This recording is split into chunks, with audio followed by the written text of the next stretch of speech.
واقعی صاحب مجھے ابھی میرے پروڈیوسر بتا رہے ہیں کہ آپ کے گھر کے قریب کوئی حملہ ہوا ہے تھوڑی دیر پہلے اور آپ لوگ محفوظ اللہ کرے رہیں. کچھ بتائیں گے کہ یہ حملے کی نوعیت کیا ہے اور کتنا گھر کے فاصلے پہ کتنا یہ بڑا اٹیک ہوا ہے؟ یہ تقریباً گھر سے 200 میٹر کے فاصلے پہ ہوا تھا. ایک تو بہت یہاں پہ قریب ہے. ہاسپٹل ہے، ہاسپٹل کے ساتھ ہی ایک یہاں پہ IRGC کا شاید کمپاؤنڈ بھی ہے. شاید کمپاؤنڈ کے اوپر ہٹ ہو گیا تھا جو ہاسپٹل کے اوپر بھی گرا ہے، اور تھوڑا شیکنگ یہاں پہ بھی ہمیں محسوس ہوئی، اس لیے میں تھوڑا کٹ آف کر کے دوبارہ واپس آیا ہوں.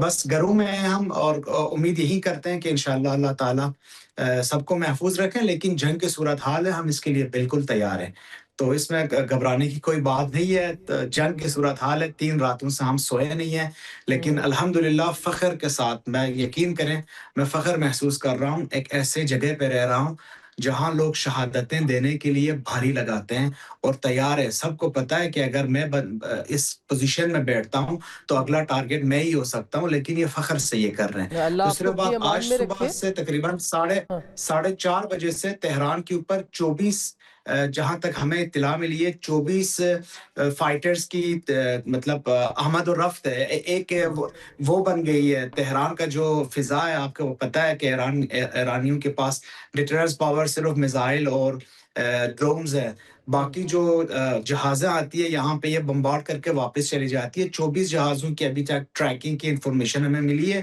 اور یہ بار بار شہر سے لے کے اگلے دن سے شہر تک، یہ 3 دن سے لگاتار تہران کی تقریباً کوئی ایسا کونا نہیں ہے ویسٹ، ایسٹ، نارتھ، ساؤتھ کہ یہ لوگ نے چھوڑا ہو اور اس کے اوپر بمبارڈمنٹ نہیں کی ہو. ہسپتالوں کے اوپر ابھی کر رہے ہیں، کمپاؤنڈز کے اوپر کر رہے ہیں، ایون فوڈ اسٹریٹ کے اوپر. تہران کے بازار جو آپ نے شاید دیکھا بھی ہو، آپ تہران تشریف لائے تھے، تو تہران کے بازار کے اوپر ہوا ہے. بہت سارے یہاں پہ دکانیں تباہ ہو گئی ہے. بس بات یہ کہ اب ایرانی قوم، ابھی بھی آپ انقلاب اسکوائر جائیں گے تو لوگ ادھر کھڑے ہیں اور نعرے دے رہے ہیں. مطلب ریزیلینٹ، بہت ریزیلینٹ قوم ہے. اچھا، یہ تو اللہ تعالیٰ آپ کو اپنی امان میں رکھے. ہماری دعائیں آپ کے لیے ہیں کہ، اور سب کے لیے وہاں پہ، یہاں پاکستان میں بھی سب کے لیے. رشید صاحب، ہم بات کر رہے تھے، آپ نے ایک بڑا زبردست انالیسس دیا کہ کوئی کیپیبلٹیز جو ایران کی ہیں. ڈرون کیپیبلٹی کے بارے میں بتائیے، کیونکہ ظاہر ہے کہ اس وقت جو سارا انحصار ہے پوری جنگوں کا، ہم نے اپنی جنگ کے اندر بھی دیکھا، باقی بھی، کہ وہ تو ڈرون یا سائبر اس کے اوپر ہے پورا انحصار.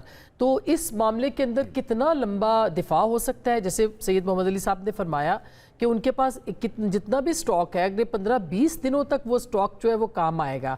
تو اس پہ بھی کوئی سرپرائز ہے ایران کے پاس؟ دیکھیے مس اسما، جو ڈرونز ہوتے ہیں وہ بنیادی طور پہ 2-3 طرح کے ہوتے ہیں. ایک تو صرف انٹیلیجنس گیدرنگ کرنے کے لیے ہوتا ہے، ایک آرم ڈرون ہوتا ہے جو چھوٹا ویپن کر کے 1000 پاؤنڈ کے قریب وزن لے کے جاتا ہے. دوسرے کلر ڈرونز ہوتے ہیں، اور تیسرا لوئٹرنگ منیشن ہوتا ہے، یعنی کہ وہ لوئٹر کرتا رہتا ہے اور اپورچونٹی پر ہٹ کرتا ہے. تو ایران کا میرا ماننا یہ ہے کہ اس وقت میرا خیال ہے سب سے زیادہ اس ریجن میں اگر کسی کے پاس کمپائلیشن ہے ڈرونز کی تو ایران کے پاس ہے، کیونکہ ان کی بہت زیادہ کیپیسٹی ہے، اور آج کی نہیں ہے، بہت پہلے کی ہے. اسی لیے انہوں نے ابھی یوکرین کے لیے جو محمد علی صاحب کہہ رہے تھے ایکسپورٹ بھی کیے، اور وہ بھی روس کو کیے تھے. تو بہت زیادہ سٹاک ہے. اچھا، دوسری بات جو ہم کیلکولیٹ کر رہے تھے، جو ان کے پاس 3-4 ہزار اگر ہم زیوم کر لیں بیلسٹک میزائل ہیں، تو انہوں نے ہر جگہ، خاص طور پہ مڈل ایسٹ میں اور خاص طور پہ بزنس سینٹر میں، خدا نخواستہ کسی ایئرپورٹ کو ٹارگٹ کرنا ہے تو ہر جگہ بیلسٹک میزائل ضروری نہیں ہے. پہلی دفعہ انہوں نے اپنی کیپیبلٹی ثابت کر دیا کہ یہ ہماری ریچ ہے اور یہ ہماری انٹینسٹی ہے. اب سمپل ایک لوئٹرنگ منیشر کلر ڈرون بھی اگر جا کر ایئرپورٹ پہ گر جائے تو آپ اگری کریں گے کہ کتنا پینک مچے گا، فلائٹیں بند ہو جائیں گی پھر سے. تو اس وقت ڈٹر کر کے رکھنا ایران کا مقصد ہے. اور جو اسٹریٹجی اعزاز صاحب بھی کہہ رہے تھے کہ رائٹ اور رانگ وہ تو علیحدہ بات ہے. افسوسناک بات یہ ہے کہ ہم ایتھکس اور morality کی جب بات کرتے ہیں تو سارے ایتھکس morality ایران پر ہی لگا دیتے ہیں.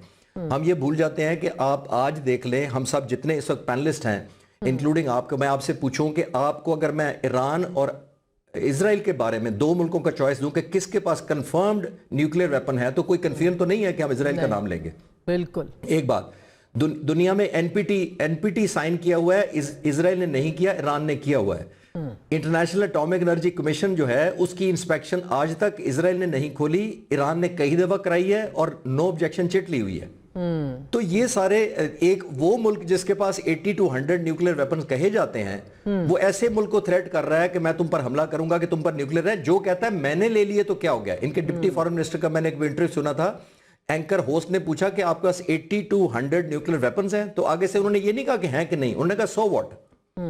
تو ایک طرف یہ سٹینڈرڈز ہیں ایک ملک کے, اور پھر ہم ٹھیک ہے افسوسناک بات ہے, میں بالکل نہیں کہوں گا کہ مڈل ایسٹ میں کسی جگہ حملہ ہونا چاہیے, لیکن coming back to your question کہ بیلسٹک میزائل, میرا خیال ہے جو اعزاز صاحب بھی کہہ رہے تھے, میرا بھی ماننا یہ ہے کہ یہ پہلا راؤنڈ اگر سسٹین کر جائے ایران, ظاہر ہے بہت بیٹنگ ہو رہی ہے, بہت ایٹریشن ہو رہی ہے, تو کم بیک کر کے جو ریزیلینس دکھا کے اگر وہ جو پروہیبٹیو کاسٹ امپوز کرے گا ایران اسرائیل کے اوپر, مجھے لگتا ہے وہ زیادہ لیتھل ہوگی.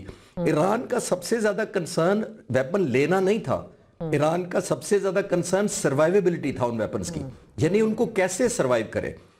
سروائیو کرنا نسبتاً اسرائیل کی نسبت آسان ہے, کیونکہ جغرافیہ کے حساب سے اسرائیل سے 70 گنا چھوٹا ہے اسرائیل جو ہے ایران کی نسبت. آپ سوچئے ذرا 70 ٹائمز چھوٹا ہے. اس کے باوجود ان کے جو میزائل تھے ایران کے جو تھے, چاہے بیلسٹک میزائل تھے, کروز تھے, وہ لاسٹ جو جون 2025 کے اندر انہوں نے 4 پینیٹریشن کی تھی. میں ڈیٹرنس کی بات کر رہا ہوں. اپارٹ فرام اٹ کہ پرشین گلف میں انٹرسیپٹ ہوا, پھر ریڈ سی میں انٹرسیپٹ ہوا, پھر میڈیٹیرین میں انٹرسیپٹ ہوا میزائل جو ایران سے فائر کیا گیا تھا. اسرائیل کے اور انٹر ہونے سے پہلے تھرڈ میزائل انٹرسیپٹ کرتا ہے, 3000 کلومیٹر رینج ہے اس کی انٹرسیپشن کرنے کی, 2300 کلومیٹر ایرو کرتا ہے ایرو 3, پھر ڈیوڈ سلنگ کرتا ہے تقریباً 700 کلومیٹر پر, پھر آتا ہے آئرن ڈوم 70 کلومیٹر. اس کے باوجود انہوں نے کوئی 15% میزائل پہنچا دیے تھے اسرائیل کے اندر. تو میرا لگتا ہے کہ اگر یہ تھوڑا سا انیشل راؤنڈ کسی طرح سسٹین کر گئے, اپنے ویپنز کو سروائیو کروا لیا, تو آئی تھنک جو ہٹ بیک کریں گے اس سے پبلک اوپینین اسرائیل میں بھی اور امریکہ میں چینج ہو جائے گی, کیونکہ پہلی دفعہ پریزیڈنٹ ٹرمپ نے دیکھیے بہت عرصے بعد کانگریس کا کوئی اپروول نہیں لیا ہوا. نہیں لیا, ایگزیکٹلی, بالکل. اور ابھی بھی کہا جا رہا ہے کہ ٹرمپ نے ابھی تھوڑی دیر پہلے سٹیٹمنٹ دی ہے کہ ہم ایک بڑا حملہ تو بھی ہم نے کرنا ہے جو کہ ہم کریں گے. باقی صاحب مجھے ابھی میرے پروڈیوسر بتا رہے ہیں کہ آپ کے گھر کے قریب کوئی حملہ ہوا ہے تھوڑی دیر پہلے, اور آپ لوگ محفوظ اللہ کرے رہیں. کچھ بتائیں گے کہ یہ حملے کی نوعیت کیا ہے اور کتنا گھر کے فاصلے پہ کتنا یہ بڑا اٹیک ہوا ہے؟ یہ تقریباً گھر سے 200 میٹر کے فاصلے پہ ہوا تھا. ایک یہاں پہ ہاسپٹل ہے, ہاسپٹل کے ساتھ ہی ایک یہاں پہ IRGC کا شاید کمپاؤنڈ بھی ہے. شاید کمپاؤنڈ کے اوپر ہٹ ہو گیا تھا جو ہاسپٹل کے اوپر بھی گرا ہے, اور تھوڑا شیکنگ یہاں پہ بھی ہمیں محسوس ہوئی, اس لیے میں تھوڑا کٹ آف کر کے دوبارہ واپس آیا ہوں. بس گھروں میں ہیں ہم, اور امید یہی کرتے ہیں کہ انشاءاللہ اللہ تعالیٰ سب کو محفوظ رکھیں, لیکن جنگ کی صورتحال ہے, ہم اس کے لیے بالکل تیار ہیں, تو اس میں گھبرانے کی کوئی بات نہیں ہے. جنگ کی صورتحال ہے, 3 راتوں سے ہم سوئے نہیں ہیں, لیکن الحمدللہ فخر کے ساتھ, میں یقین کریں میں فخر محسوس کر رہا ہوں, ایک ایسے جگہ پہ رہ رہا ہوں جہاں لوگ شہادتیں دینے کے لیے بھاری لگاتے ہیں اور تیار ہے. سب کو پتا ہے کہ اگر میں اس پوزیشن میں بیٹھتا ہوں تو اگلا ٹارگٹ میں ہی ہو سکتا ہوں, لیکن یہ فخر سے یہ کر رہے ہیں. دوسرے بات, آج صبح سے تقریباً 4:30 بجے سے تہران کے اوپر 24 جہاں تک ہمیں اطلاع ملی ہے 24 فائٹرز کی مطلب آمد و رفت ہے. ایک وہ بن گئی ہے تہران کا جو فضا ہے. آپ کو پتہ ہے کہ ایرانیوں کے پاس ڈیٹرنس پاور صرف میزائل اور ڈرونز ہے, باقی جو جہازیں آتی ہے یہاں پہ یہ بمبارڈ کر کے واپس چلی جاتی ہے. 24 جہازوں کی ابھی تک ٹریکنگ کی انفارمیشن ہمیں ملی ہے, اور یہ بار بار شہر سے لے کے اگلے دن سے شہر تک, یہ 3 دن سے لگاتار تہران کی تقریباً کوئی ایسا کونا نہیں ہے ویسٹ, ایسٹ, نارتھ, ساؤتھ کہ یہ لوگ نے چھوڑا ہو اور اس کے اوپر بمبارڈمنٹ نہیں کی ہو.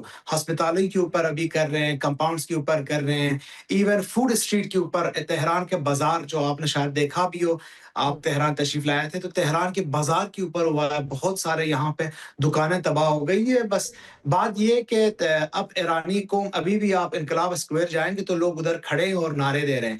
مطلب ریزیلینٹ, بہت ریزیلینٹ قوم ہے. اچھا, یہ تو اللہ تعالیٰ آپ کو اپنی امان میں رکھے. ہماری دعائیں آپ کے لیے ہیں کہ, اور سب کے لیے وہاں پہ, یہاں پاکستان میں بھی سب کے لیے. میں کوئکلی افغانستان کے حوالے سے آپ سے پوچھنا چاہتی ہوں کہ یہ جو صورتحال اب افغانستان نے بھی پہ پاکستان نے اٹیک کیے ہیں, اور کہا جا رہا ہے کہ مطلوبہ نتائج تک یہ جنگ ہے جو کہ جاری رہے گی.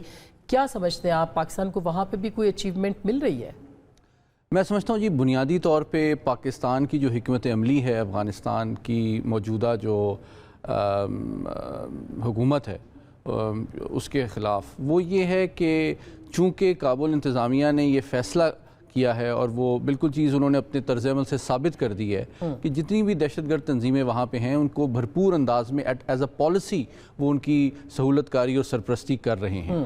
تو پاکستان کی اس میں پالیسی اور حکمت عملی بالکل واضح ہے کہ پاکستان نے یہ کوشش کی ہے کہ روزانہ جو ہے جوابی کارروائی in exercise of right of self defence کرتے ہوئے ہم نے جو دہشت گردی کی سرپرستی کی قیمت ہے وہ کابل انتظامیہ کے لیے ہم بڑھا رہے ہیں. تو یہ فیصلہ جو ہے بنیادی طور پہ کابل انتظامیہ نے کرنا ہے کہ انہوں نے جب پاکستان یا دہشت گردی میں سے کس کی سپورٹ کا انتخاب کرنا ہے اور پاکستان ان کو سی پیک پلس آفر کر رہا ہے, پاکستان ان کو انٹیگریشن, اسٹیبلٹی, پیس, پروگریس دنیا میں مین سٹریمنگ آفر کر رہا ہے. دہشت گرد جو ہیں وہ صرف بھارتی پراکسی کے طور پہ چند ڈالروں کے عوض وہ دہشت گردی کے انداز میں اپنی عوام کے ساتھ بھی زیادتی کر رہے ہیں, ان کی گورننس کو بھی اگنور کر رہے ہیں, ان کی بحالی کے بھی دشمن ہیں اور عالمی سطح پہ اپنی ساکھ کو بھی نقصان پہنچا رہے ہیں. تو انہوں نے یہ فیصلہ کرنا ہے کہ کیا انہوں نے ایک ریشنل اور ذمہ دار ریاست کے طور پہ پاکستان کے ساتھ دوستی اور استحکام اور ترقی کے سفر میں جڑنا ہے یا مسلسل ایک دہشت گرد تنظیم کے طور پہ اس خطے کو اپنے ملک کو استعمال کرنا ہے. تو اس کی قیمت پاکستان ان کے اوپر امپوز کر رہا ہے.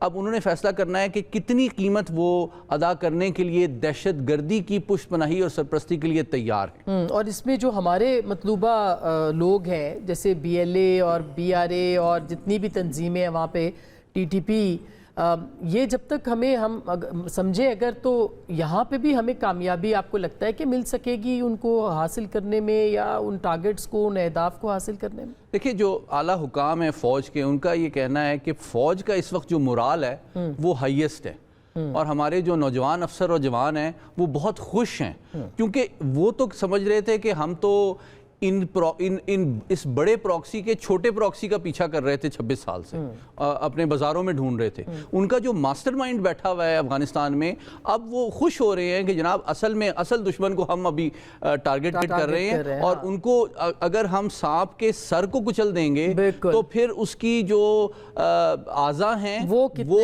میں سمجھتا ہوں وہ بھی کمزور ہو جائیں گے جو کہ پاکستان میں موجود ہیں. بالکل. کوئکلی چشتی صاحب آپ کیا کہتے ہیں افغانستان کے ساتھ ظاہر ہے جو پاکستان وہاں پہ حملے کر رہا ہے وہ کتنا وہاں پہ کیا اہداف ہمیں حاصل ہو سکتے ہیں یا ہو رہے ہیں ابھی؟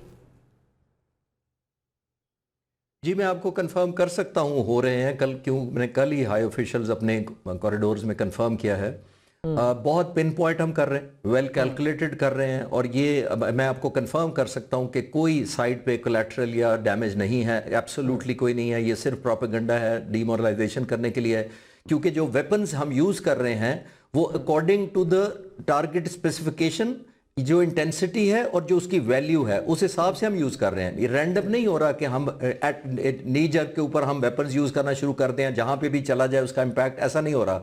بہت کرٹیل کر کے کر رہے ہیں اور سب سے نمبر 1 پرائرٹی ہی یہی ہے. ابھی بھی جو اور پچھلے کیمپین میں بھی مجھے بتایا گیا تھا, میں نے ابھی بھی کنفرم کیا کہ جو ٹارگٹ ہم ہٹ کر رہے ہیں وہ کئی دفعہ ویریفائی, ری ویریفائی اور ایک قسم کا ہیومن انٹیلیجنس تک اس میں انپٹ لی جاتی ہے, تب جا کر ٹارگٹ کیے جا رہے ہیں. اور بالکل محمد علی صاحب ٹھیک کہہ رہے تھے, اسٹریٹجی یہی ہے, لیڈر آف ایسکیلیشن بڑھانی ہے. کیونکہ اکثر میں کہتا ہوں جو بھی ہماری کسی بھی ملک کی یا فورس کی خاص طور پر پاور ٹو ہرٹ ہوتی ہے وہی پاور ٹو بارگین ہوتی ہے.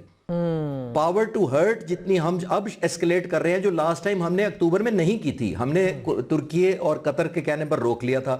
حالانکہ الحمدللہ ہماری پاور ٹو ہرٹ بہت زیادہ تھی. پھر ہم نے پاور ٹو بارگین ہمارا کمپرومائز ہو گیا نا, اسی لیے طالبان بعد میں نہیں مانے تھے.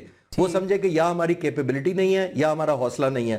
تو الحمدللہ اس دفعہ ہم دونوں دکھانا چاہ رہے ہیں. بہت شکریہ, تھینک یو سو مچ. ناظرین, گفتگو آپ نے سنی ہے اسی پروگرام کے دوران محمد حسین باقری جو کہ تہران میں ہمارے ساتھ تھے, ان کے گھر کے بالکل قریب اٹیک بھی ہوا اور ہم نے آپ کو اپڈیٹ بھی کیا ہے. اللہ تعالیٰ ان کو بھی اپنی امان میں رکھے اور پاکستان کو بھی اپنی امان میں رکھے, ایران کو بھی, اور جتنے ریجن کے اندر مسلمان ممالک ہیں اللہ تعالیٰ سب کو اپنی امان میں رکھے. لیکن یہ جو جنگ ہے یہ ایک طویل جنگ میں بدلتی ہوئی نظر آ رہی ہے, بھلے یہ پاکستان کی افغانستان کے ساتھ ہو یا ایران اور امریکہ کی جنگ ہو. اس کے بہت اثرات ہوں گے, اس کے معیشت کے اوپر بہت اثرات ہوں گے, اس پورے خطے کے اوپر بہت اثرات ہوں گے, جس کے اوپر پھر کسی اور وقت بات کریں گے. اپنا بہت خیال رکھیے گا اور ساتھ رہنے کا شکریہ. فیصلہ آپ کا.